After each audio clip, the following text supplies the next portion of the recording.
Friends, તો આજે આપણે દાલ બાટી બનાવવાના છીએ. તો એના માટે મેં મિક્સ દાળ લઈ લીધી છે 1 વાટકી. હવે એને ધોઈને પલાળીને 15 થી 20 મિનિટ માટે આપણે રાખી દેવાની છે. એને સરખી રીતે વોશ કરવાની છે.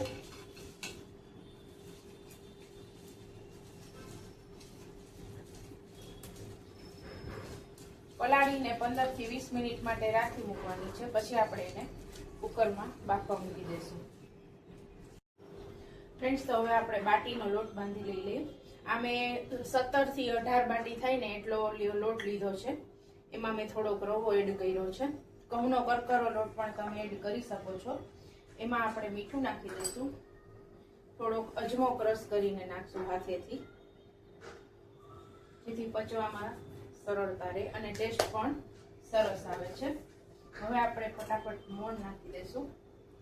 મોણ વ્યવસ્થિત નાખવાનું છે.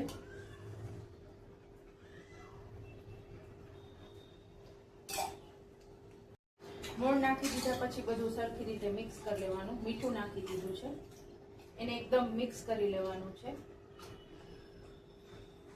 મોણ એકદમ વ્યવસ્થિત લોટમાં મિક્સ થઈ જાય ને એ રીતે લોટ બાંધી લેવાનો છે, જેથી આપણી બાટી બહુ જ સરસ બનશે. ફ્રેન્ડ્સ, તમે ઘઉંનો કરકરો લોટ નો નાખો ને રવો નાખો ને તો પણ બાટી સરસ જ બને છે. રવો નાખવાથી બાટી એકદમ સરસ, બહારથી એકદમ કડક અને અંદરથી એકદમ સોફ્ટ બને છે. મોણ ખાસ વ્યવસ્થિત નાખવાનું.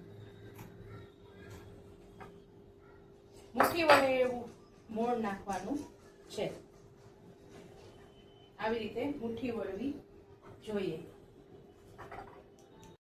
હવે આપણે થોડું થોડું પાણી નાખી અને કઠણ એવો પરોઠાનો કઠણ લોટ બાંધો ને એવો લોટ બાંધી લેવાનો છે.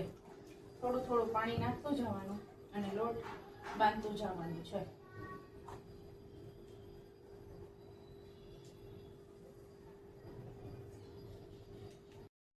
તો આપણી દાળ પલળી ગઈ છે. હવે આપણે એને બાફવા મૂકી દઈશું.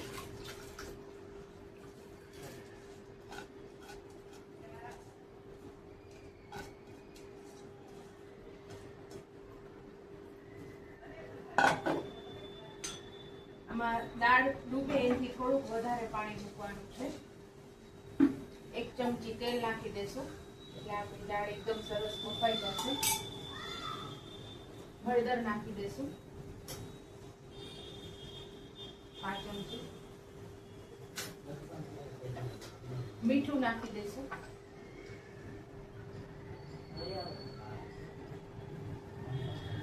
ફ્રેન્ડ્સ, મને થોડુંક પાણી ઓછું લાગે છે એટલે થોડુંક વધારે નાખી દઉં છું.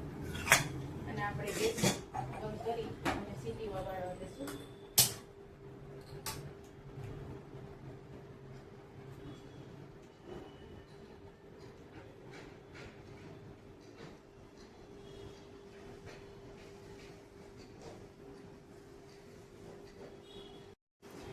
ફ્રેન્ડ્સ, તો આપણો લોટ છે ને એકદમ સરસ બંધાઈ ગયો છે. હવે એને આપણે બાટી બનાવી દઈશું. આજે હું બાટી આ અપ્પેમાં લોઢી છે ને અપમની એમાં બનાવું છું. એને આપણે ચાલુ કરીને ગરમ કરવા મૂકી દઈશું. હવે આની બાટી વાળી દેવાની છે. આમ વાળીને બાટીને આ રીતે તૈયાર કરી લેવાની.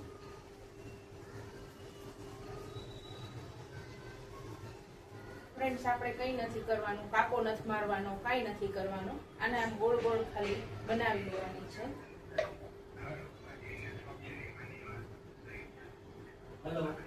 અને આમ વાળીને થોડીક બનાવવાની.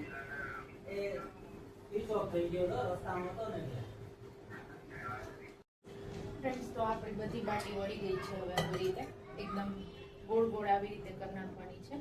આમાં નથી કાપો પાડવાનો, નથી કાંઈ નથી કરવાનું. બાટી તમારી સરસ ચડી જ જશે. અને હવે આપણે અપમની લોઢી આપણી ગરમ થઈ ગઈ છે. એમાં બધામાં 1-1 ટીપું તેલ મૂકી દઈશું. થોડું થોડું તેલ મૂકી દેવાનું છે અને આપણે બાટીને શેકી દઈશું.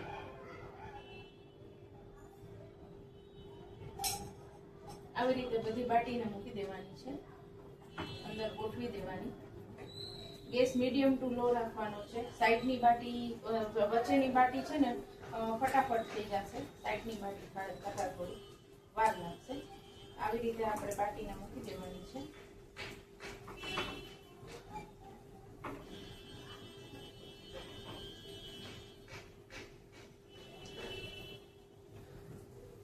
તો આપણી બાટી હવે ધીમે ધીમે થાય છે. ફ્રેન્ડ્સ, બાટી થઈને ત્યાં આપણે થોડુંક લસણ ફોલી લેશું, ડુંગળી ટમેટા ને એ બધું સુધારી લેશું. એટલે આપણે ફટાફટ દાળ બની જાય એટલે એનો વઘાર જ કરવાનો રહેશે. તો થોડુંક લસણ મેં અગાઉથી ફોલેલું છે અને થોડુંક લસણ ફોલી નાખું.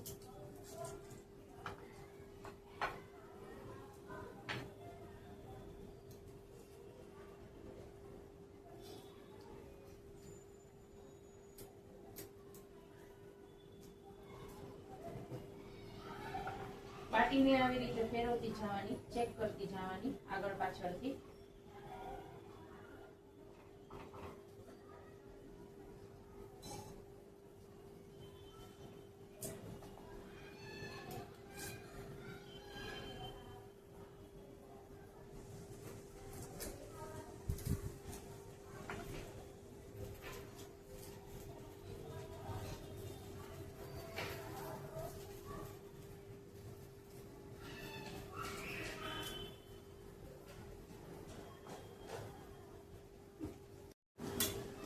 લસણ ફોલાઈ ગયું છે.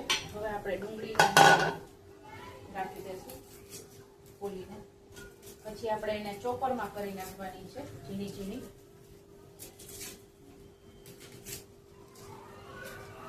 બાટીને હારે ફેરવતી જવાની છે. તમારી બાટી એકદમ સરસ થશે ફ્રેન્ડ્સ, આ રીતે બાટી બનાવશો ને એટલે.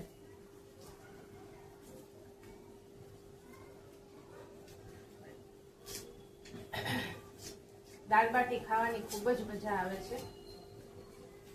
ટેસ્ટમાં પણ સરસ લાગે છે અને હેલ્ધી પણ છે, કેમ કે એમાં બધી મિક્સ દાળ આવે છે એટલે દાળ આપણી એકદમ હેલ્ધી બને છે. અને ઠંડીની ઋતુમાં તો દાળ બાટી ખાવાની અલગ જ મજા હોય છે.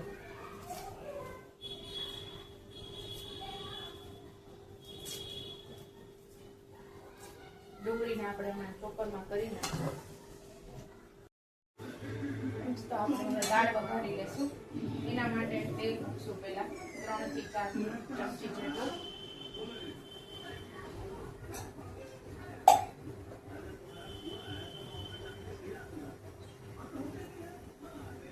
રાઈ મૂકશું, રાઈ જીરું મૂકશું.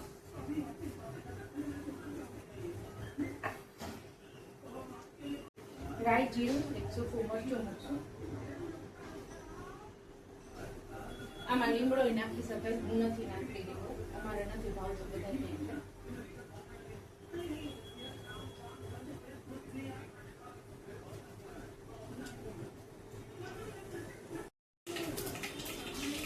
લસણ નાખું, આદુ લસણની પેસ્ટ છે એ નાખી દઈશું.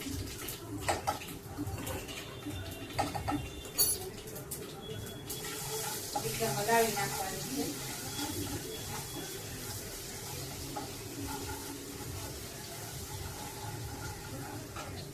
ડુંગળી નાખી દઈશું.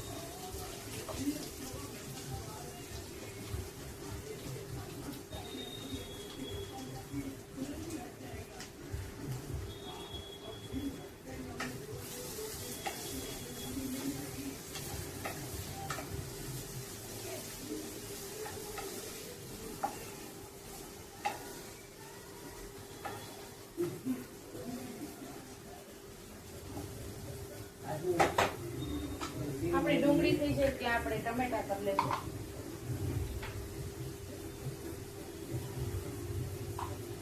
ટમેટાને પણ ચોપરમાં જ કરી લેવાના છે.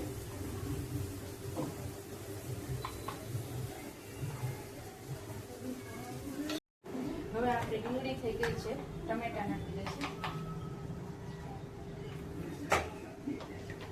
ટમેટાને ચોપરમાં એકદમ ક્રશ કરી નાખવાના છે, જેથી ટમેટાનો એકદમ ગળી સરસ જશે અને કલર એક સરસ આવશે.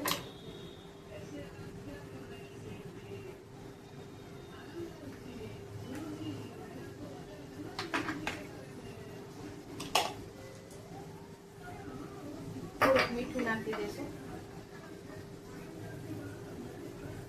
જેથી ટમેટા આપણા સરસ મજાના ફટાફટ ગળી જશે.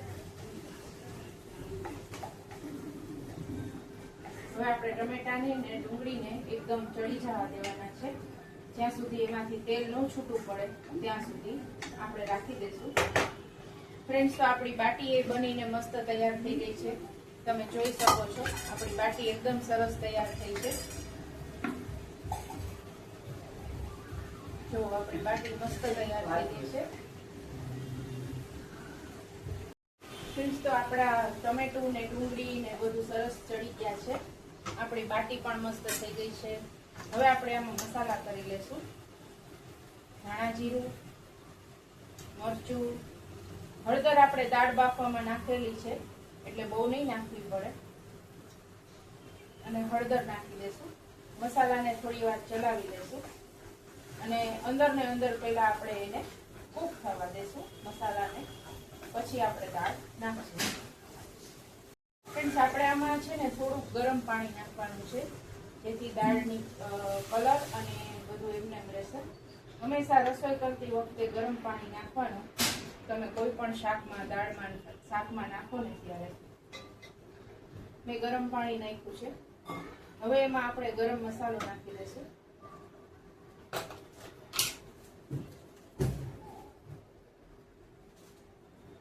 એક ચમચી જેટલો ગરમ મસાલો નાખી દેવાનો છે.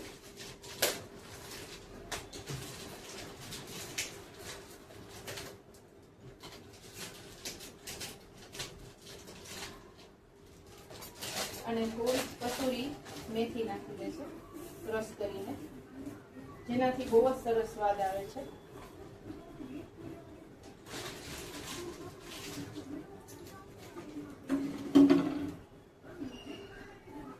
હલાવી નાખશું. બધી વસ્તુને થોડી વાર એકાદ મિનિટ માટે ચડવા દેવાની છે. એકાદ મિનિટમાં બધું મિક્સ થઈ જાય પછી આપણે અંદર દાળ એડ કરી દઈશું. ફ્રેન્ડ્સ, આપણે એકાદ મિનિટ થઈ ગઈ છે. હવે એમાં દાળ નાખી દઈશું.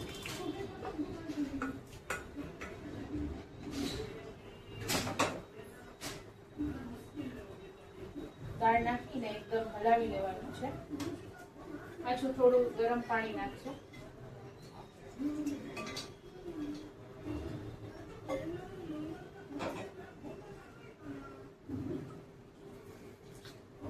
પાણી નાખીને આપણે એકદમ હલાવી લેશું. જો તમને દાળની થોડીક થિકનેસ લાગતી હોય તો થોડુંક વધારે પાણી નાખી અને પતલી કરશું. મને થોડીક વધારે થીક લાગે છે એટલે હું થોડુંક પાણી નાખી દઈશ.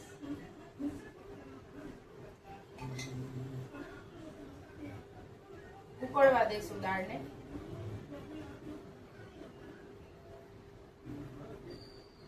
ફ્રેન્ડ્સ, તમને આમાં પછી કઈ ઓછું લાગતું હોય તો ટેસ્ટ કરી લેવાનો, મીઠું કે કઈ એ પ્રમાણે તમારે એડ કરી દેવાનું છે. જુઓ આપણી દાળ કેટલી સરસ બને છે. આપણી બાટી પણ બહુ સરસ બની ગઈ છે. રેડી થઈ ગઈ છે જે તમે જોઈ શકો છો. અને આપણી બાટી પણ બહુ સરસ તૈયાર થઈ છે. તો હવે આપણે ડુંગળી મરચાંની સાથે દાલ બાટીને જમી લેશું. ચાલો બધા જમવા. Thank you. તો ફ્રેન્ડ્સ, આપણા પીઝા અને નૂડલ્સ બે રેડી છે જમવા માટે. તો તમે મારો આ વિડીયો જરૂર જોજો. Thank you.